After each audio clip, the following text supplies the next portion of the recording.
Assalamu alaikum, hurmatly telegörüşçüler. Efirde Oboda Oroza teleberüsü, anı men Sakı Sadıkov albaram. Hurmatly telegörüşçüler, bugün biz Svetlik mamleket jana din degen temanın aylanasyında söz kılabız. Bugünkü bizdin konoğubuz Alımlar Kengешinin müçesi Mars İbrahim. Hoş gelipsiz. Mars taksir, emi bul din özünçe çoң dünya adamzattın özü karmap turgan nerse. Ошол эле мезгилде мамлекеттик түзүлүштөр дагы чоң маселе. Мына ушул экөөсүнүн карым катнашы кандай болуш керек деген маселеден баштасак. Бисмиллахир-рахманир-рахим. Алхамдулиллах, вассалату вассаламу аля расулиллах. Мээримдүү жана ырайымдуу Алла Тааланын исми менен баштайын. Жалпыңыздарды Рамазан айы куттуу болсун. Туткан орозолорду Алла Таалам кабыл кылган болсун. Деги эле ушулай Рамазан айы бир гана орозо кармагандарга эмес, адамзатка жалпы тынчтыктын, бейпилдиктин, жакшылыктын айлары болгон болсун иншалла. Чындыгында тема бүгүнкү күндөгү актуалдуу, мындай өзү актуалдугу бар бир тема деп айтам. Бүгүнкү светтик коом менен, бүгүнкү биздин жашап аткан коом менен диндин мамилеси кандай болуш керек деген нерсени коюлуп атпайбы. Динди бир гана намаздан, дин деген нерсени бир гана орозодон, дин деген нерсени бир гана үйлөнгөндө, нике кыйдырып, өлгөндө жаназа окутуп, же болбосо дагы башка ушул сыяктуу биз дин деп сырткы көрүнүшүнөн билинип калган нерселерден гана ибарат көрүш дурус эмес. Дин бул бир жашоо. Адам баласы жалгыз жаратылган эмес. Кудай Таалам адамзатты жараткан. Дүйнөдө канчалаган улут болгон болсо, канчалаган уруу эл болгон болсо, ошонун баардыгы бири-бири менен эри шаркак ынтымакта жашаганга милдеттүү. Бирок ошолордун иреттүү, тартиптүү милдет жашоосу үчүн Алла Таалам баштан бул жагына чейин Адам атадан баштап пайгамбарыбыз Мухаммед саллаллаху алейхи чейин бүт пайгамбарларды жиберген. Эмне үчүн? Коомдо ошол адам баласы жалгыз жашай албайт экен. Коом болуп, жамаат болуп жашайт экен. Ынтымакта, ырашкерчиликте жашасын, бири-бири менен мамилеси түз болсун, үй бүлөдөгү укуктарын билсин, башчы менен кол астындагы адамдар, мамлекеттин башындагы менен элдин ортосундагы мамилелердин бүтүндөй баардыгынын эрежелеринин жыйындысы ошол дин деп аталат. Ошондуктан дин жараткан менен пенденин ортосундагы мамиле, пенде менен пенденин ортосундагы мамиле, пенде менен жан жаныбарлар жаратылыштын жана коомдогу мамилелердин ортосундагы мамиленин баардыгынын эрежелери бул дин. Өзүнүн ичине албетте көптөгөн эрежелерди камтыйт, баалуулуктарды камтыйт, жазаларды камтыйт, мисалы үчүн да. Андыктан мамлекет менен диндин ортосундагы байланыш менимче тыгыз болуш керек деп айтам. Кандай гана система болбосун. Мейли азыркы биз айткандай лайык деп айтабыз, светтик деп айтабыз, система болсо дагы, дин мамлекеттен ажыралган деген болсо дагы, бирок жүрөктөрдөгү ишенимдеги ишеним, Аллага болгон ишеним, Кудай Таалага болгон сыйынуу сезими ажыраган жок да эч кимден. Аң сезим менен адамды ажырата албайбыз да биз. Бир-эки мыйзам жазуу менен ал ажырап калбайт да. Ошондуктан аны эске алуу менен биргеликте ошол коомдун кандай гана коом, капиталисттик система болобу, демократиялык коом болобу, ошонун негизине ылайыкташтырылган негизде, мисалы үчүн мыйзамдарына карама каршы, таптакыр каршы келе турган негизде эмес, төп келе турган нерсе. Бул нерсе дин төп келет деп ойлойм. Ошондой негизде алып кетсек, албетте болот. Мына бүгүнкү күндө өзүңүзгө маалым 2014-жылда акыркы жолку баягы концепция иштелип, дин коомчулуктагы диний билим концепциясы бул жерде ар кандай багытты камтыган да, диний билим берүүнү камтыган, ошол эле мамилелер ортосундагы диалог форматын айтып атабыз. Ошол концепциянын негизинде бир топ мындай жалгышы алгылыктуу иштер да болду да негизи 2014-төн бул жагына. Эми бул 2020-21-ге чейин уланат да мисалы. Ошол уланган эмеде чындыгында дин менен мамлекет, коом менен диндин байланышы деген нерсе бар. Бүгүн тыгыз эле байланышта. Эгерде биринекин көрүнүштөрдө гана чет жактагы эмелер байланыш болбой аткан болсо, негизи биз мисалы үчүн тыгыз байланышта ошол мамлекеттик түзүмдөр менен бүгүнкү күндө кайсы жерге мейли чакырса барып атабыз, алар чакырып келатат. Мисалы үчүн семинарлар, лекциялар, пикир алмашуулар, тегерек столдор, деги эле алар да үйрөнгүсү келет. Канчалаган бүгүнкү күндө мамлекеттик мекемелерде, коомдун ичинде мисалы үчүн диний эмес коомчулукта инсандарыбыз бүгүн мына Рамазан айы, Рамазанда канчалаган орозо кармап атат. Бул мыйзам барбы аларга каршы тутпасын деген жок. Демек андай боло турган болсо, алар тутканда алар эмгегинен, мамлекет үчүн кызмат кылып берүү энергиясы деп айтабызбы, кандай деңгээлде алсырап калдыбы? Жок, ал дагы жок. Кудайга шүгүр, ал өзүнүн жеке инсандык бир эмесин бүтүндөп аны менен баягындай өөрчүтүп, өнүктүрүп дегендей баалуулуктарды өөрчүтүп, руханий жактан байып келатат. Ошол эле учурда канчалык байыса, коомго ошончолук жакшы кызмат кылат деген албетте ошо ишеничтемин. Ошондуктан бул мамилебиз дайыма тыгыз болуш керек. Маселе дайыма кеңешип иш кылуу өтө маанилүү. Маселе дайыма алар менен координациялык бир эмелер түзүп иш кылуу эң маанилүү. Бул тарыхтан бери келген, мындан ары да ошентип улана бермекчи. Кайсы бир инсандар балким тайыз түшүнүгүнөн, толук эмес түшүнүктөн коомду таптакыр динден ажыратып койгусу келет, таптакыр мындай жолоткусу келбеген абал болушу мүмкүн. Бул деле менин оюмча түшүнүк берген учурда, отуруп сүйлөшкөн учурда, ийри отуруп түз кеңешкен учурда ал өзүнүн жакшы натыйжасын берет деп ойлойм. Себеби дин бул бир саясат эмес. Дин бир жерге келип бир бийликке келүү эмес. Дин биз корккондо, алар корккондо, кээ бир инсандар корккондо келип алардын ордун ээлеп алуу эмес. Дин бул жашоо. Сенин ар бир адам жүрөгүнө киргенден кийин дин ал мисалы үчүн үй бүлөсүнө кирет. Үй бүлөсүндө ынтымак пайда болот. Үй бүлөсүндө балдарын тарбиялоонун жолдорун үйрөтөт, мисалы үчүн дин. Күйөөсүнө кандай, аялына кандай мамиле кылыш керек экенин үйрөткөн. Өзүнүн жетекчисине кандай мамиле кылыш керек экен. Мамлекеттин башына кантип баш ийүүнү жараткан менен пайгамбарга баш ийүү менен тең экендигин үйрөткөн нерсе мененче бул дин. Эми биз бир маселени да тактап алганыбыз жакшы. Мисалы мамлекет болуш үчүн анын өзүнүн атрибуттары болуш керек, территориясы болуш керек, калкы болуш керек дегендей маселелер бар. Эми дин болуш үчүн эмнелер болуш керек? Себеби мен муну сурап атканымдын себеби биз дагы дин болобуз деген деп чыга калгандар болуп атпайбы? Мисалы теңирчилер бар, дагы секталар бар, ар кандай. Бизге дагы ошол диндер кандай болсо, ошолордун укугун бергиле дегендей. Рахмат. Самауи деп коет бизде, асман диндери деп айтат. Эми асмандан түштү деген мааниде эмес. Негизи баардык улуу нерселерди, бийиктиктерди биз асманга карайбыз го дайыма. Жерди карабайбыз да. Ошол мааниде айтылган кеп. Асман диндери жараткан Алла Тааланын жиберген пайгамбарлар аркылуу жиберген. 124 миңден ашуун пайгамбар болгон болсо, же болбосо 25 пайгамбар Куранда эскерилген болсо, мына ушул пайгамбарлардын баардыгына эле эмес, кээ бирлерине китептер, ыйык китептеринен колдоо, кээ бирлерине баракчалар менен кылган болсо, ошо жараткан Алла Тааланын жиберилген китеп аркылуу колдоо кылып, анан мужиза деп коебуз, кереметтер аркылуу колдоо кылып, пайгамбар катарында элдин арасынан тандап туруп жиберилген диндер бул чыныгы илахи Алла Тааланын жиберген диндер деп аталат. Демек анын жаратуучу бир таш эмес, тоо эмес, дарак эмес, адам эмес, уй эмес, мал эмес. Ал бир кудурети чексиз болгон улуу зат. Ал динди жөн гана өзү гана, эгер Алла Таалам кааласа, өзү гана ар бир адам жүрөгүнө коюп, өзү каалагандай башкарып койсо болмок. Бул дүйнө сыноо дүйнөсү деп атабыз да. Сыноо дүйнөсүнүн талабы дагы адамга бир аз да болсо, жүз деп коет, кичинекей болсо эрк берилген. Ошо эрк аркылуу биз тандайбыз, акыл, эс берилди. Мына ошол пайгамбарларды жиберди. Пайгамбарлар жөнөкөй адам, ооба, бирок ал адам жөнөкөй эле адам эмес да. Пайгамбарлар тандалган адамдар. Ошол Кудай Таалам аларды колдоо кылды. Колдоп китептерди берди дегенде алып келип китеп кабалында эмес, аяттар менен колдоду. Эми ошолорду биз дин деп айтабыз. Анын сыртындагы нерселердин баардыгы, мына Конфуций болот, мунун ичинде буддизм болот, булар дин деп аталбайт. Биздин теологиялык диний көз карашта бул дин деп аталбайт. Канчалык деңгээлде мамлекеттик негизде дин деп аталса дагы буддизм. Биздин диний көз караш, себеби ал буддизмде бир жаратуучусу жок. Пайгамбары жок, окуу китептери жок. Адамдардын акылынан, изилдөөлөрдөн, тажрыйбадан алынган балким мындай өзүнчө ишенимдер.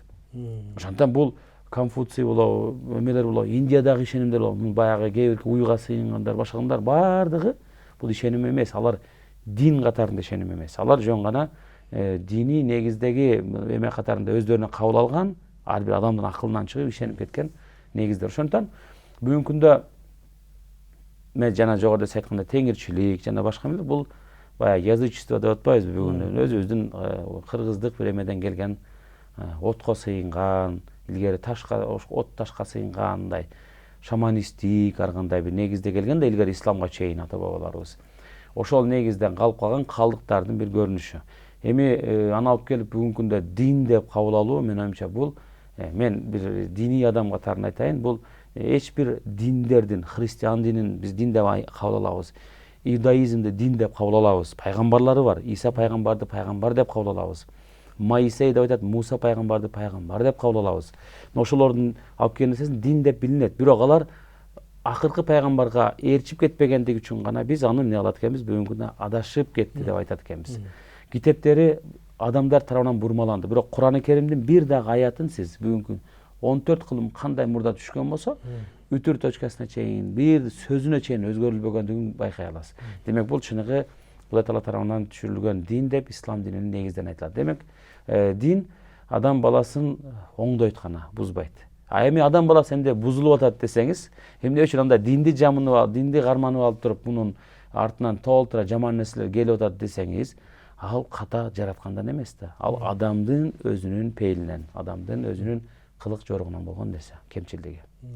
Эми мамлекеттин динге болгон мамилеси тууралуу сөз кылсак да, маселен, мамлекет эмнегедир динге мындай бир ар дайым чогуу чурканоо менен мамиле жасап, анан аларды кандай бир тизгиндеп туруш керек, терроризм чыгып кетет, тиги чыгып кетет, бул чыгып кетет. Бирок элдин башына бир оор күндөр түшкөндө, маселен, Ош окуясы сыяктуу бир окуялар түшкөндө айласы кеткен анан дин өкүлдөрүн жиберип калышат. Барып элдерди элдештиргиле, бир мусулманбыз деп айткыла, ишенимибиз бир деп айткыла деп ушундай да. Сиз кандай деп ойлойсуз? Кандай болуш керек ушу мамлекеттин динге болгон мамилеси?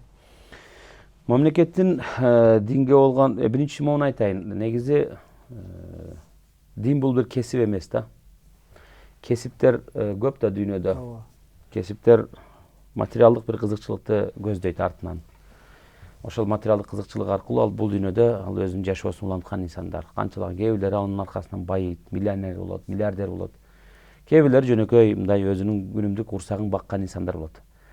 Анан көбүнесе учурда биз салыштыруу деген нерсеге келгенде, диндеги нерселердин кээ бирлерин ошого салыштырып кетебиз да, мисалы үчүн. Диний инсандар кесипкөй, динди таратуучу кесипкөй инсандар эмес дегендим. Себеби дин адам баласын врачтын дагы, экономисттин дагы, юристтин дагы жүрөгүнөн, жан дүйнөсүнөн түнөк алган Кудай Тааланын буйруктары. Ал эми бир юристтик багыт же докторлук бир багыт ар бир адамдын жүрөгүнөн түнөк алган бир нерсе эмес да. Ал бир кесип, аны ар бирге насип дагы эмес. Мен мисалы үчүн кичинемде балким доктор болом деп ниет кылгам. Насип экен, мен доктор болбой калдым. Мен диний адам болуп калдым. Бирок мен бүгүн арзууласам дагы азыр ал нерсени кесип кылып ала албаймын, себеби окуган жокмун анын артынан. Бирок ар бир адам диний негизди ала алат. Диний негизди окуса, үйрөнсө алыш керек дагы, үйрөнүш керек экен. Андыктан мамлекеттин динге болгон мамилесинде сиз жана чочулап атат деп атпайсыз. Мен ал жагындагы балким бардыр, бирок мен оң жагында айтып кетейин. Мына ушул күнгө чейин Кудайга шүгүр, мындай мен салыштырып көп мамлекеттерге барып жүрөбүз. Жакын кошуна мамлекеттерде досторубуз бар. Салыштырмалуу жакынкы мамлекеттерге кошуна, жакынкы эле кошуна мамлекеттерге салыштырмалуу. Анан алысыраак мамлекеттен, анан алыс мамлекеттерге салыштырмалуу. Дин тутунган эме жагынан, эркиндик жагынан чындыгында бизде өтө эркин экенбиз. Араб мамлекеттеринде дагы кээ бир эркиндиктер жок, чектелген абдан. Мен мисалы ошол эле Эмиратты айтайын, ошол Сауд Арабиясын айтайлы, ошол эле башка Египет, Туниске барып келдим, мисалы үчүн абдан чектелген жактар абдан көп, мисалы үчүн. А бизде болсо каалагандай. Кааласаңыз чыгып көчөгө чыгып даават кылайлы. Мисалы үчүн да көчөгө чыгып алып дегенде максат эми көчөгө бакырып эмес, эң азынан бирөөгө барып кафеде барып, аны менен баарлашып, мына сиз менен отурабыз телевидениядан, мисалы New TVден болбосо диний бир телевидение эмес, бирок Алла ыраазы болсун, мындай жакшы баалуулуктарды бересиздер, чагылдырасыздар. Сиздер менен баарлашып отурабыз. Бирөө келип тыйган жери жок да, Кудайга шүгүр. Демек, бул оң көз карашында. Демек, башка мамлекеттерден айырмаланган шүгүр дей турган жагыбыз бар экендиги. Бирок мамлекетте бейин коомубуздун ичиндеги кээ бир инсандардын сиз чочулаган, сиз айткандай негизге себеп боло турган дагы экинчи жагы дагы бар. Ал дагы кээ бир жактар деп айтайлы, чочулаган жактары жок эмес бар. Мисалы, мектептерде мына маселелер чыгат, жоолук маселеси чыгып калат, кыз балдарыбыз барат, эми үй бүлө ар кандай да кээ бир үй бүлөлөр бар экен, кыз баласынын 1-класстан баштап жоолук салышын каалайт экен ата-ана. Кыз да ошого даяр экен. Анан башынан жоолугун түшүрбөй, мындай татынакай болуп, үйүнө барганда чечип, мындай жашагысы келет, бирок мектепке барганда бул чектелет, мектептин мыйзамы ушул дейбиз, форма дейбиз. Кээ бир мектептер уруксат берет. Негизи мыйзамда баш кийим жок экен негизи. баш кийим оролсун оролбосун деген нерсе жок экен мыйзамда, уставда. Ылдыйкы форма, мектеп окуган форма аны макул деп эле кийип атат да. Мына ушул жерлерге келгенде кээ бирки мындай түшүнбөстүк пайда болот да. Аны айтып атабыз да, мейли биз аны дагы эки тараптан эми түшүнбөстүк пайда болот. Мусулманчылыкты кармаган тараптан радикалдуу көз карашта эмнеге мындай, эмнеге биздин укугубуз тебеленет, анда мунун жолун чечиш керек, анда диний окуу жай ачып бергиле, же болбосо жана башка. Эки жактын компромисске келүүнүн жолдору абдан эле көп. Мисалы үчүн улуттук жакшынакай биздин өзүбүздүн эмелер менен, кийимдер менен деле форматта ошол эле мектепке, ошол университеттерге деле барсак, бирок негизги буйрук кылынган чачты жабуу, моюндарды жабуу эмесин кылынган болсо эмне үчүн болбосун деген суроо келет да. Бул бир билим берүүдөн мисал келтирип атам.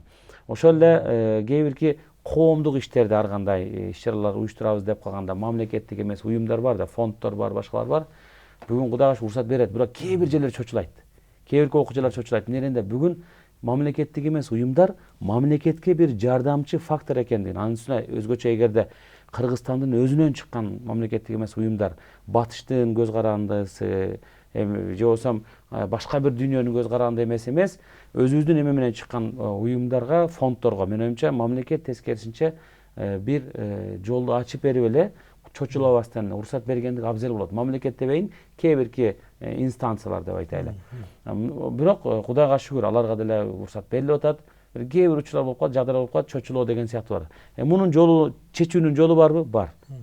Сиз менен бизге окшоп эле бир ийип отуруп түз кеңешүү чечилет. Мен ойлойм, ушунун баары баягы бизде мектептерде, ошол эле ислам багытындагы окуу жайларда билим берүүдө кандайдыр бир мүчүлүштүктөр барбы деп ойлойм да. Маселен, мектептерде чочулабай эле ошо ислам деген эмне, дин деген эмне жакшылап окутуп түшүнүп берсе, анан кийин мына диний окуу жайларда светтик негиздеги предметтерди, мисалы физика, астрономия предметтерин киргизип кошуп окутса, ушуларды жуйрулушту баарынын өзөгү бир экенин айтып окуса, ошол менимче жакшы болот беле дейм да. Бул жат Алла ыраазы болсун, жакшы эме алдыңыз, баса белгиледиңиз. Болуп атат кээ бирлери. Мисалы үчүн кээ бир мектептерге чындыгында пилоттук деп эле бир 50-60 мектепке бул дин таануу бир эмеси киргизилди да. Бирок мен жеке өзүм бул нерсеге ыраазы болгон жокмун. Китепте да көрдүм, биринчи басмасын көрдүм, тарап кеткен басмасын. Ислам дини жаатында эмесин көрүп, биз мугалимдер, ислам университетинин мугалимдери бир сыйра аны карап, анан ушул жерде каталары бар экен, могу жерде ишеним жактан катасы бар экен, тарыхый чагылдырууну ката бар экен. Эми адамдарда, жаш балдарда калыптанбасын, ал туура эмес багыт менен, фундамент менен каяка бармак эле деген эме менен өзүбүздүн мындай ойлорубузду айткан болдук. Бирок кийин оңдолуп чыкты деди, кийинкисин көрө элекмин. Бул толук проект эмес да, менин оюмча. Бул жакшы бир максатка жете турган нерсе эмес. Сиз айткандай, мектептерге коркпой эле. Эгерде биз мына Россия чоң бир мамлекет, держава, мисалы үчүн. Ошол эле Путин дайыма православ чиркөөсүнүн эмесин дайыма алдына алып жүрөт, мисалы. Мектептерде православиянын негиздери үйрөтүлөт, мисалы үчүн мектептеринде. Эмне үчүн бизде 85%, 90% мусулмандар жашаган Кыргызстан эгемендүү, суверендүү, демократиялык мамлекетте көпчүлүк суранып атса дагы ислам дининин баалуулуктары, адеп ахлактык негиздери, мен ибадат жагын айтпайын, адеп ахлак негиздери, нравалык негиздер деп айтайын. Эме жагын ибадат бөлүмүн кийин үйрөтө берсин, ал проблема жок, макул. Бирок ошол негиздерин үйрөнсө, ата энеге урмат, момундай, мекенге болгон сүйүү тигиндей болот. Биздин каада салтыбыздан, ата бабалардын мурастарынан алып келип, ошол негизде ыйман, адеп сабагы деген сабакты эле коркпой эле башталгыч класстарга өзүнүн негизинде, жомоктук негизде баягы ар кандай кызыктыруучу бир эме менен, орто анан жогорку класстарга өзүнүн деңгээлинде кылса эмне үчүн болбойт дейм. Болот. Буга китеп жок дешиңиздер мүмкүн, китеп деле бар, Кудайга шүгүр. Дагы даярдаган кадрлар деле бар, Кудайга шүгүр. Аны негизи эле отуруп эле сүйлөшүп, билим берүү министрлиги ушул нерсеге мындай бет алып эле келсе жакшы болот. Сиз айткан жанагы диний окуу жайларда светтик билимдерди алса эмне үчүн болот? Албетте болот. Мен деле мына Ислам университетине лицензия алдык. Алла ыраазы болсун, Сооронбай Шариповичтин премьер болуп турган учурундагы демилгеси менен өзүнүн жеке колдоосу мындай макулдап колдоду. Биз да документалдын бүт баарын иреттеп, тартиптеп 2017-жылы бул нерсени биз не кылдык, алган болдук. Бул чоң бир ийгилик болду биздин тарыхый эмеде. Ислам бир университет лицензия алып, сиз айткан светтик предметтердин жанында диний дагы предметтерди кошуп бирге окутуп атабыз. Бирок медреселер бар масына. 100дөн ашуун медреселерибиз бар. Кээ бирки медреселерде мыкты ортого даярдап 182 балдан жогору бал алган балдарыбыз бар. Бир учурда 3 жылдын ичинде балдар 9-чу, 10-чу, 11-чи класста окуп атат, мектепти дагы, медресени да сабагын окуп атат, орто деп жалпы республикалык тестке да катышып сабактарын алып атат дагы, эң мыкты көрсөткүчтөрдү көрсөтүп атат. Бирок бардыгы эле медреселерде эмес да. Мен айтып атам, эгерде билим берүү министрлигинин алдында диний окуу жайларды бүтүндөй ушундай лицензиясын бере тургандай дегенде бир бөлүм ачылса, ага атайын теологиялык билими болгон бир жакшы мыкты адис олтурса, анан ошол негизинде атайын жаңы стандарттар иштеп чыкса, анан ошол негизинде медреселерге дагы баягы орток бир эмени таап туруп, консенсус таап туруп, светтик билимдерди киргизсе предметтерде эмне үчүн болбосун? Абдан эле сонун болот. Мамлекеттик бир негизде динин да окуйт, светтик деме кааласа ки медресени бүткөн бала экономист болсун, врач болсун, бирок ыймандуу врач болот. Алдабаган, жебеген, коррупциялык бир эмеге малынбаган мисалы үчүн экономист болсо, кимне жаманбы, абдан эле жакшы болот деген ойдобуз. Биздин убакта мына советтик мезгилде ушул маселен ислам дини жөнүндө айтканда мынтип окучуда Куран бул Мухаммед пайгамбарга ушу Кудай тарабынан түшүрүлгөн имиш, якобы деп орустар ушинтип жазчу да. Мына бүгүнкү идеология деле кайсы бир деңгээлде ошол сыяктуу калып кетип атат да. Маселен Куран-ы Карим Аллах Таала тарабынан Мухаммед пайгамбарга түшүрүлгөн деп айтпай эле түшүрүлгөн имиш дегендей баягыда бир жомокчосун айтып ушул системаны кандайдыр бир жойсо деп ойлоймун да. Эми 70 жылдык Советтер Союзунун идеологиясынын калдыктары ошол дагы деле мына бүгүнкү күндө коомубуздагы муундар ортосунда кагылышуу, азыркы Z мууну бар, азыркы сиз менен биздин балдарыбыз Z мууну да, булар өтө активдүү, бүтүнөй бар жака өтө эмеси ачык болгон. Булар бир тараптуу коммунизм дебейт, бир тараптуу эле ошол эле учурда өтө катуу диний бир эме деп да айтпайт. Орто караган, бирок илимге ыктаган, жаңы технологияны бирге алып кеткен, ушундай муун келатат. Бирок сиз менен биздин муубуз ортодо калдык. Биз ошон үчүн 90 жылдын бул жагына эмнени көрсөк ошону ыктап алып кеттик, адаптация болуп кеттик. Себеби көп малынбай калдык эле. Бирок бизден мурдагы 60-50 жылкы агаларыбыздын, 40 жылкы агалар, аталарыбыздын муундары ошол советтик идеологияны абдан сиңирип, коммунисттик партиянын эмелери болгон адамдар алып калган да жаштык кезинде. Бергиси келбей тура берет да момунтип. Анан ошону албетте бул жактан экинчи жагы бар. Тарых бою деле келген динди фундаменти жагынан, тамырынан бузууга аракет кылган абдан эле көп инсандар болгон да. Бул ошол эле биз айтабыз чыгыш таануучулар, востоковед деп айтат муну. Биздин ошол эле Бартольдтун эмелери, эмгектерин окуп жүрүп, мен деле мына чыгыш таануу эмесин бүтүрдүм Бишкек гуманитар университетинде магистратураны. Бартольдтун эмгектерин окудум. Окуган учурда сиз айткандай, бул Куранды пайгамбар өзү эле жазып алган. Мухаммед пайгамбар өзү эле жазып алган. Анан учурга жараша анан чыгарып айтып турган деген сыяктуу эмелерге чейин барылган да. Өз кызыкчылыгынан колдонгон деген сыяктуу. Албетте бул анын көз карашы болсо керек эле. Себеби ишеним болбосо кыйын экен да. Анан ары нерсени айтып, булагында изилдебей жаза бериши мүмкүн экен. Ошондон мен ойлойм бул жерде биз бүгүн өзгөчө теологиялык багытта диний изилдеген инсандардын дин интеллигенциясы деп айттык. Президентибиздин өткөндө былтыркы чоң бир жыйында айткан Ислам академиясын ачуу маселеси абдан жакты. Бүгүнгө чейин колдоп атат. Алла ыраазы болсун. Президентибиз ал немеде туруктуу эле. Буга чейин деле ошол эме Булгар академиясы Россияда ачылган. Ушул академия Өзбекстанда бар. Дин интеллигенцияларын чыгаруу маселеси бар. Мисалы үчүн илимдер академиясы бар. Ал жерде академик профессор агайларыбыз олтурат. Мен суктанам чындыгында. Мен өзүмдүн агайым бар, Асан Сулайманович Ормушев агайым бар. Мисалда тарых илими боюнча изилдеп жылдардан бери ошол эле ыйманы жагынан да жакшы, ыйман жаатын тактап келет. Эмне үчүн диний контекст алып, диний илимди изилдеп, ошол илимдин профессорлору, академиктери чыкпасын. Чыкса эмне болот? Плюсу, минусу барбы? Минусу эч жок. Бир гана плюс жагы бар. Эмне жагынан дегенде, бүгүн биз карапайым эл, карапайым ислам динин карманган карапайым элдин деңгээлин көрүп, исламга баа берип атат. Бир адам жаңы эле динге кирди, жаңы эле намазын баштады, анан кайра таштап койду. Болушу мүмкүн, адам жалгыз калып атат да, кайра аракка кирип кетти. Болушу мүмкүн. Бир адам намаз окуп атат, формасына асылып атат. Bir adam namaz окуган жаңы эле баштаган, ал бир эки жерде туура эмес сөздөр сүйлөп койгон, уруп койгон, сөгүнүп койгон. А мына молдолордун абалы ушул дин деп өкүм берет. Себеби ал катмар, ошол катмар, карапайым катмар. Бирок карапайым катмарды дайыма коомдо, тарыхта бар жерде башкарып келген эме дебейин да, мындай багыттап келген илимий катмар болгон да. Ошол илимий катмар уламалар деп айтабыз бизде. Анын үстүндө уламалардын үстүндө дагы эң жетилген уламалар болсо, академиялык эме состав, мен ойлойм ошол ислам интеллигенциясы келсе, жанагындай академия деңгээлинде, профессор деңгээлде биздин ага эжелерибизге, апаларыбызга, аталарыбызга олтуруп илимий негизде түшүндүрүп, канааттандырып, алардын тили менен динди дагы жеткирүүнүн негизин коет беле деген ишеним. Ошондо жанагы оңолот деп ойдобуз. Абдан туура айттыңыз.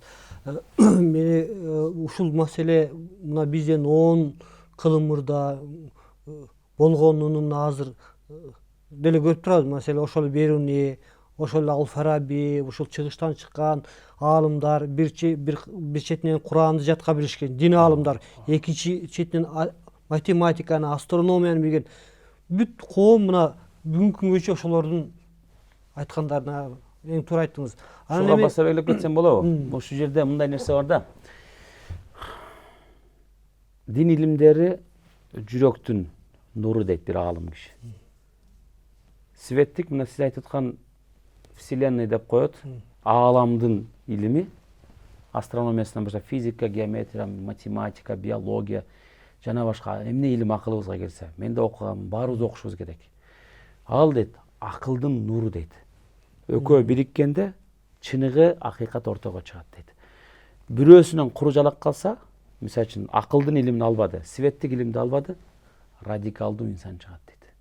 Диний гана адам негизди алып калса, радикалдуу ошондон чыгат дейт. Диний негизди албады,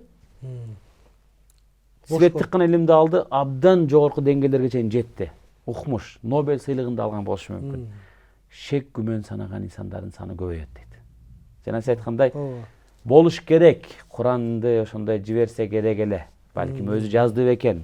Мисалы үчүн дин момундай болуш керек деп акылы менен калчаган инсандардын саны көбөйөт дейт. Ошондон бүгүнкү илгерки Аль-Фарабилер, Ибн Синалар, биздин ошол Берунилер жана башка ата бабалар ошол даражага эмне менен жетти десе, булар ушул эки негизди бирдей алып кеткендиги үчүн. А эмне үчүн бүгүн мусулмандар артта калдык? Эмне үчүн бүгүнкү ислам дүйнөсү, ошол араб дүйнөсү дагы бар немесинде, бүт согуштар араб дүйнөсүндө артта калуу? Эмне үчүн Нобель сыйлыгын бүгүнкү күндө мусулман дүйнөсү албай жатат дегенде, бүгүн биз ал-аят таквиние деп айтат. Мындайча бул ааламдын галактикалык системанын илимин ичинде, жердин ичиндеги эле илим, адамдын өзүнүн илими, өзүн өзү изилдөө илимин таштап койгондугубуз үчүн, терең окубагандыгыбыз үчүн, ал Курандын дагы бир мааниси адамдын өзүн изилдеги эле, ааламды, асман, жерди изилдеги эле дейт.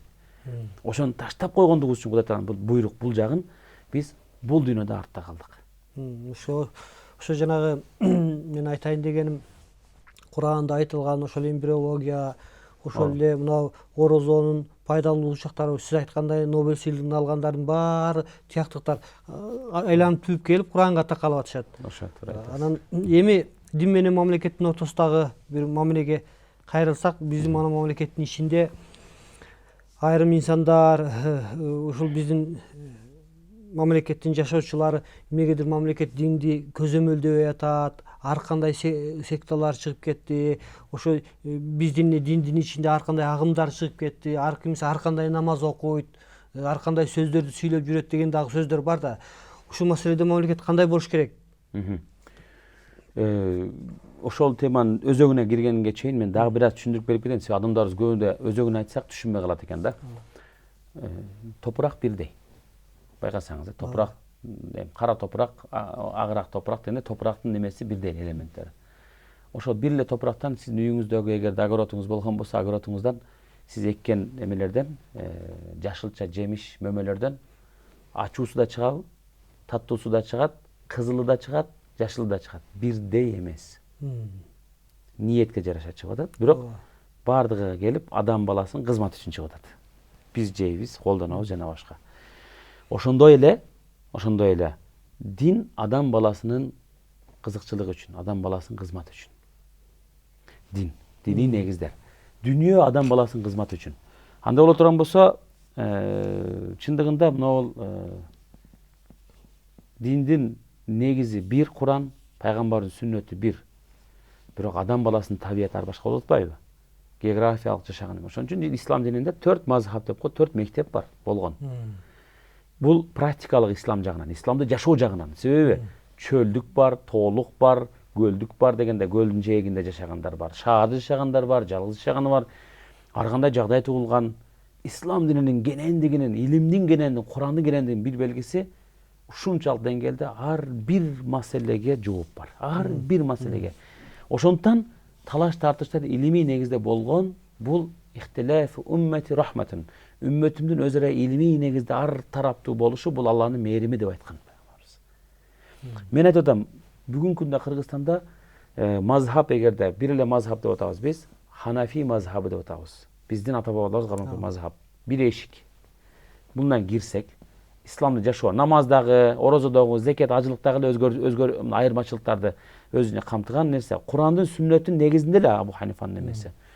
Ишеним жагынан имам аль-Матуриди, эки мазхаб бар. Имам аль-Матуриди деген имамыбыз бар. Биздин азыр Самарканд ушул Орто Азиядан чыккан алым. Ошол жакта коюлган сөөгү. Ошол инсандын ишеним жагынан жараткандын бар экени, бир экени, периштелер аламы, ахирет жана башка нерселерди. Бул дагы көбүрөөк практикалык эмес, идеологиялык бир ишеним эмеси. Ушул жакта ошол эки мектепти карманса, Кыргызстанда эч чырчуудуу болбойт деп айтабыз. Бирок ошол негизде карманган инсандардын арасында дагы динди таратуунун ыкмалары, тартиптери деп айтабыз. Тартип ыкмаларын жеткирген бир канча жамааттар бар. Болуш керекпи? Болуш керек деп айтам.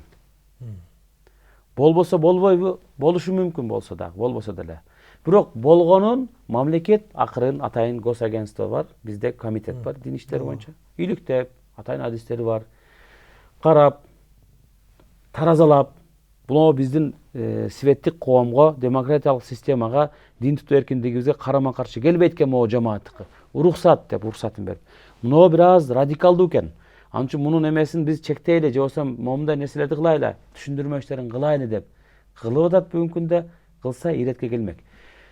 Маселе кээ бир учурларда кичине адам баягы өтө көп киргендиктен акыркы учурларда ислам динине инсандар жетишүү маселесинде артта калып атабыз, жамааттык бир активдүүлүк болуп кетип атат дагы.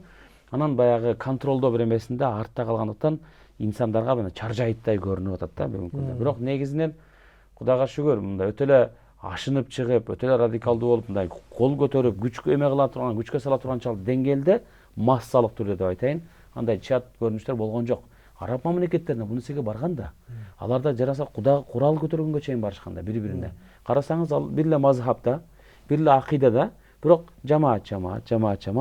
Эмне бөлүшө албай калды, билбейбиз, нафсисин алдырат, курал көтөрүп чыгат, же болбосо муштум көтөрүп чыгышат. Бизде Кудай сактасын, бул нерсеге алып бара турган болсо, анда өтө чатак болот. Ал нерсеге барбаштын бирден бир жолу бизде муфтият бар. Дин иштери комитет бар. Коомдук пикир жараткан инсандарыбыз бар. Кудайга шүгүр, биздин элибиз мыкты эл. Ошону бирок жалгыз калуу менен эле бул шериги шайтан болот деп айтат. Жалгыз гана динди өзүм үйрөнөм, интернеттен үйрөнөм.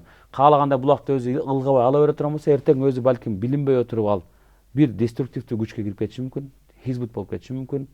Өтө радикалдуу бир эмеге кирип кетиши мүмкүн.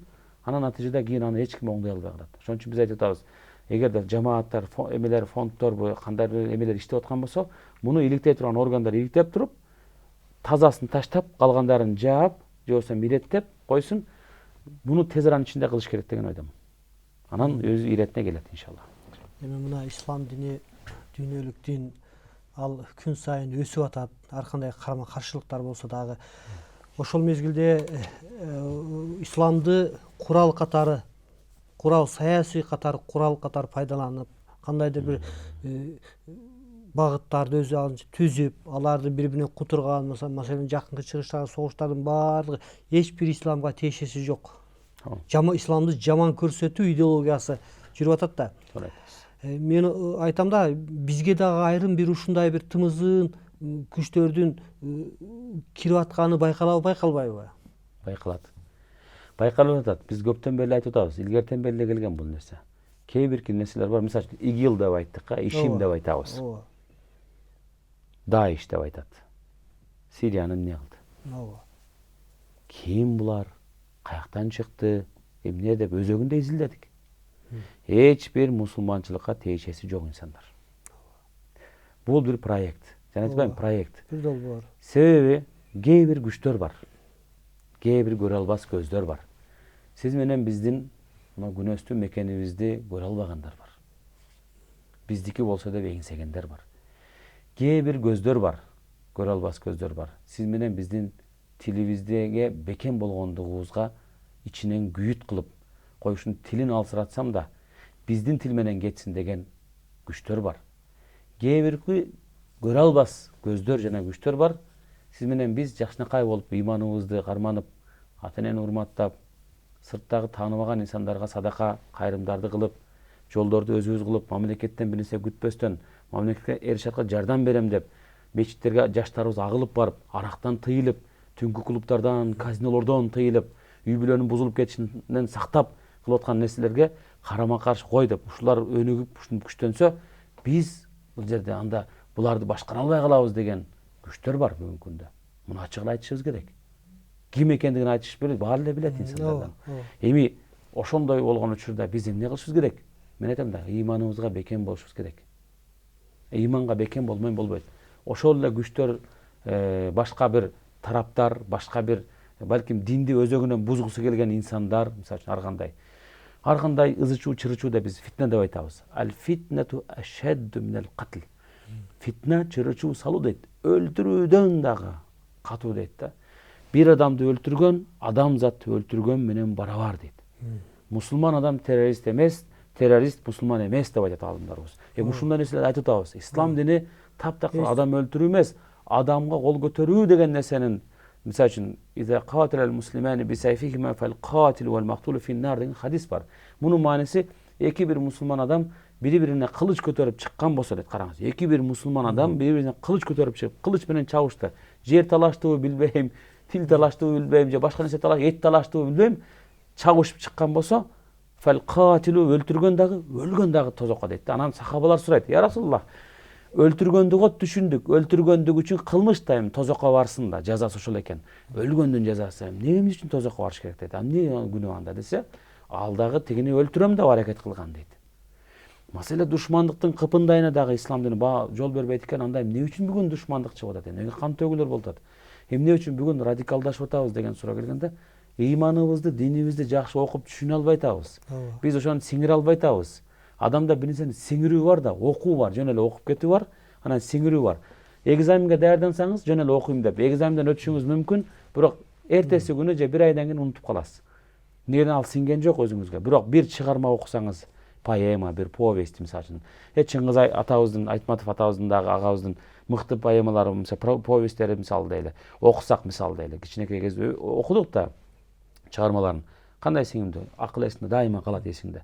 Ошондой эле Куранды дагы, пайгамбарыбыздын сүннөтүн дагы окуп сиңирүү ошондой эле таасирин берет. Куран дейт, кыяматка жакын пайгамбар айтат, ушундай инсандар келет да, Куран окуйт булар дейт да. Бирок окуган Курандары могу кекиртектен ылдый түшпөйт дейт да. Мунун мааниси кекиртектен ылдый дегенде жүрөккө түшпөйт деген. Алардын жүрөккө түшкөндө ал амал, мындай мамилеңизде билинет дейт. Адам баласынын ажыга барат го, ажыга барганда оңолгон, кабыл болгонун кантип билебиз десе, кабыл болгондо пешенесин жазып койбойт экен да, Алла Таалам ажысын кабыл кылды деп жазбайт экен. Анын же бир ченей турганда машинасы да жок экен. Кабыл болгондо анын жүрүм турум жана кылган амалдарында билинет дейт. Келгенде кадимкидей өзгөрсө, мурдагыдай эмес. Мына анын ажысы кабыл болуптур деп билгиле дейт да. Ошондой эле биздин намазыбыздын кабыл болуп болбошун да билүү ошондой эле негизде болот. Себеби намаз инна салата танха анил фахшай вал мункар, намаз адам баласын бузуклуктан, ар кандай нерседен бузат, мындай кайтарат дейт. Кайтарбай аткан болсо, демек анда намаз жок айтат дегендик. Бүгүн карасаңыз, кээ бирки адамдарыбыз, мына кече бир эмеден таң калдым, кээ бирки мындай дин илимин окуганда кээ бирки бир туугандарыбыз көзгөрүнө көрсөтүп туруп жалааларды жаап, ар кандай туура эмес информацияларды чыгаруу менен интернет аркылуу жайып кылып атат да. Мисалы үчүн бир маалымат таратып атышат да. Бул көз көрүнө ал нерсени кылбаган нерсени кылды деп туруп, айтты деп ар кандай божомолдорду кылып атат. Бул бир жөнөкөй карапайым калк эмес, жөнөкөй эмес.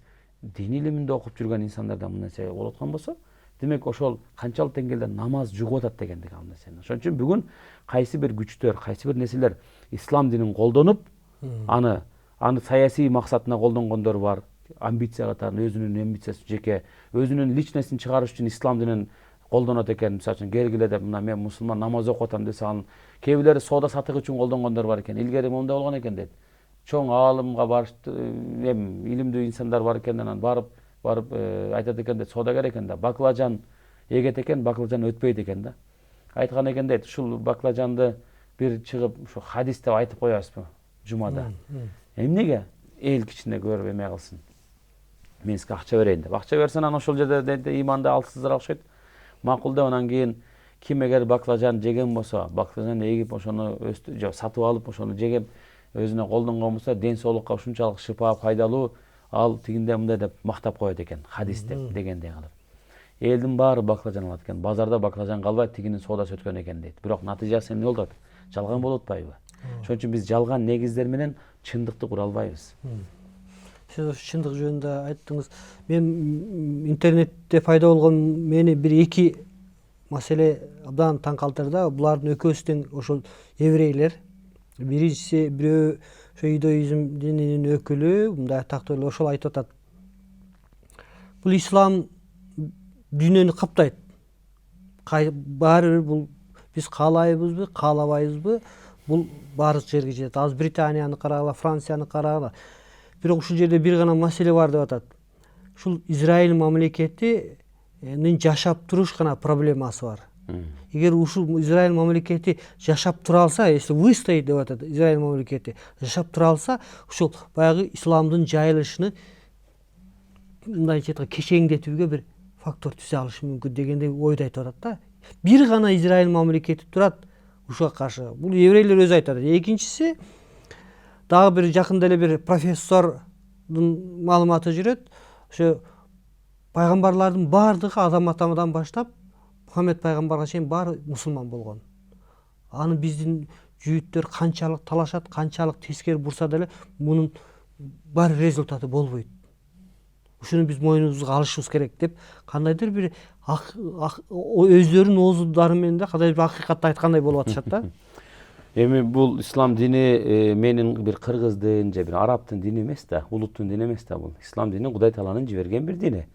Ошол эле еврейлер үчүн деле, ошол эле христиан дүйнөсү үчүн деле жиберилген бир дин. Кудай Тааланын ишине мен эч качан кийлигише албайм. Мен өзүмдү мисалы үчүн Марс болгон болсом, Кудай Таалам менин мурдумду монтип жаратып бер, кулагымды мынтип бер деп айта албайм да, себеби ал Кудай Тааланын иши. Ошондой эле диндин таралып кыяматка чейин жетишинде Кудай Таалам өзү убада берген. Бисмиллахир-рахманир-рахим. Инна нахну наззална зикра ва инна лаху лахафизун. Биз чындыгында Кур'ан-ы Керимди түшүрдүк. Бул китепте айтат, Алла Таалам айтат, мен түшүрдүм дегенден жок, биз деп атат. Бул эми жамааттык бир эмеде. Жана биз аны кыяматка чейин сактайбыз дейт. Сиз айткандай, кыяматка жакын ислам динин кармангандар саны көбөйөт. Бул балким менин аракетим менен эмес, Кудай Тааланын каалоосу менен болот экен. Табигый нерсени бузууга эч кимдин эмеси күчү жетпейт. Табигый деңгээлде сел келаткан болсо эч ким тоса албайт аны. Кичинекей арыктан суу өзүңүз буруп келсеңиз тосуп коюшуңуз мүмкүн. Бул жака буруп коюшуңуз мүмкүн.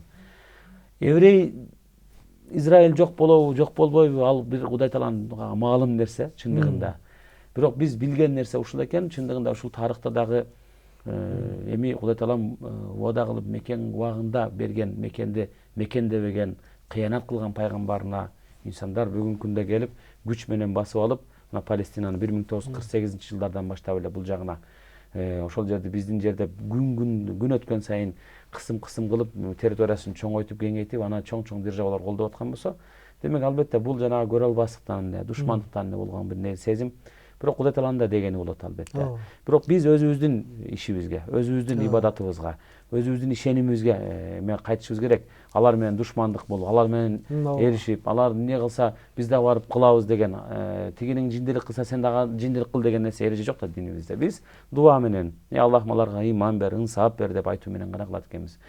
Дүйнөнүн оңолуусу адам баласынын Алла Тааланын колунда, Алла Тааланын эң негизгиси андан кийин адамдын колунда. Алла Таалам Куранда айтат дейт, бир коом, ал коом өзүн өзү оңдомойун, Алла Таалам ал коомду оңдобойт дептир. Кыргыз коомчулугун биз өзүбүздү өзүбүз оңдомойун, сырттан бирөө келип бизди оңдоп бербейт. Кудай Таалам да ал өзүбүздү өзү оңдобогондон кийин, аракет кылбагандан кийин бул коомду оңдобойт. Ошон үчүн алма быш, оозума түш деп олтура бериш эмес, балким аракет кылыш керек болуп атат. Түшүнүк бериш керек болуп атат, кечиримдүү болуш керек болуп атат, бир аз дагы аң сезимибизди өрчүтүп, өнүктүрүш керек болуп атат. Мыкты инсандарды элди көрдүм, мыкты инсандарды көрдүм. Жакында эле Малайзияга барып келдим. Мыкты инсандар экен. Балким 45-55% гана мусулман болушу мүмкүн, бирок ислам мамлекети да мына коомчулугу. Башка индусу болот, Кытайы болот, бүт баардык алардын койгон мыйзам менен жашап атат, Кудайга шүгүр. Бирок алардын да ишенимине дагы сыйынганда дагы эч кандай тоскоолдук жок экен. Бирок ошол эле учурда системасын ушундай койгон, ар бир жараны жаратканга болгон сыйынуусунда индивидуалдыкты бир деңгээлде негизде өзүнө бир табиятына сиңирген абалда бир система коюп коюптур. Куранын окуйт, жумушун барып кылат экен. Бизден кичинекей инсандар бою, бирок бизден Кыргызстандагы имараттарыбыздан 10 эсе чоң болгон имараттарды куруп койгон бүгүнкү күндө. Эмне ошол сезимдерге, ошол туристтик бир эмеге айландырып, дүйнөнүн баары ал жака агып барып, экономикасы дүйнөдө эң мыкты мамлекетке айланган эмне себеп болду? Айтам, дагы айтам, жалкоолуктан арылган, аракеттер күчтүү болгон. Ошон үчүн бүгүн сөзүмдүн акырында ушуну айтайын. 3 нерсе бизди бузуп отурат экен. Биздин коомубузду артка тарткан нерсе 3. Биринчиси бул аль-жахала деп айтабыз, невежество деп орусчасы айтылат, жахилдик деп, илимсиздик, түркөлүк деп айтабыз кыргызчасы. Мектепте окуп атабыз, жана айткандай эле, мояктан ылдый өтпөй атат. Университетте окуп атабыз, балким сатып алып келип кээ бир учурларда зачеттордун акча тыйын берип, же болбосо тааныш билиш кылып, мисалы чала бүткөн ошол врач жандан алат, чала молдо динден, ыймандан алып атпайбы, мисалы үчүн, кандай бир деңгээлде. Чала экономист эмнеден алат, мисалы үчүн, эконом. Чала курулушчу үйдүн жарымынан алып коет да, мисалы үчүн. Жашап коркобуз жашагандан анда. Экинчи чоң бир нерсе бар, биздин кедейлигибиз. Эмнеден келип чыккан кедейлик десе, жалкоолуктан келип чыккан кедейлигибиз бар коомубузда.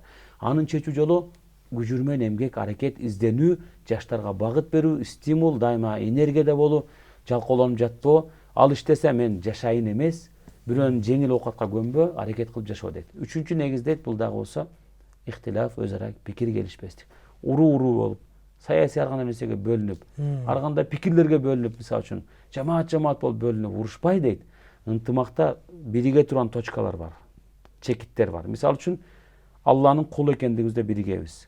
Кураныбыз бир деп биригебиз. Пайгамбарыбыз бир деп биригебиз. Мекенибиз бир деп биринебиз. Жада калса областыбыз, районубуз, айылыбызга чейин. Бөлүп аткан эмне бар анда? Тигинин бою узунураак, мунун бою кичинерээк. Тиги моуну жактайт экен, бул муну жактайт экен. Бул биздин душман болушубузга себепкер болушу мүмкүн, эч болушу мүмкүн эмес. Ошондуктан дин бул негизичи, дин бул. Бирок өкүнүчтүүсү жалгыз адам кээде муну түшүнүп турса дагы жалгыз болгондуктан кээде кармана албай калышы мүмкүн экен. Ошондуктан биргеликте карманууга аракет кылсак, кичинекей муундан баштап жогорку аксакалдарга чейин ыйман ынсаптуу абдан сонун бир коом болоруна мен көзүм жетет иншалла. Ишенем биздин кыргыз коомчулугуна, келечегибизге абдан кенен деп ойлойм. Себеби мына Рамазан айында айтып атабыз, биз дайыма үмүткөр карайбыз, үмүттүү карайбыз. Келечекте рамканы, максатты өтө жогору бийик коюш керек экен дейт. Эки адам бейишке кирет экен, бирөө бейиштин эң төмөнүндө болот экен, бирөө Фирдаус бейишинде болот экен. Анан айтат экен бирөө экинчисине, бир тууганым, экөөбүз тең эле, бирдей дуа кылдык эле, бирдей намаз окудук эле, бирдей орозо кармадык эле. Эмне үчүн сеники жогоруда Фирдауста, меники төмөндө болуп калды деп айткан экен. Билбеймин бир тууганым, мен дуа кылганда дайыма, Аллахым мага бейиштин Фирдаусунан орун бер деп дуа кылгам. Алла разы болсун. Марс таксыр бизге бөлүнгөн убакыт соңуна келип чыкты. Ушундай мазмундуу баягыңыз үчүн сизге ыраазычылык билдиребиз. Урматтуу телекөрүүчүлөр, ушу менен берүүбүз соңуна чыкты. Кайрадан жолугушканча саламатта болуңуздар.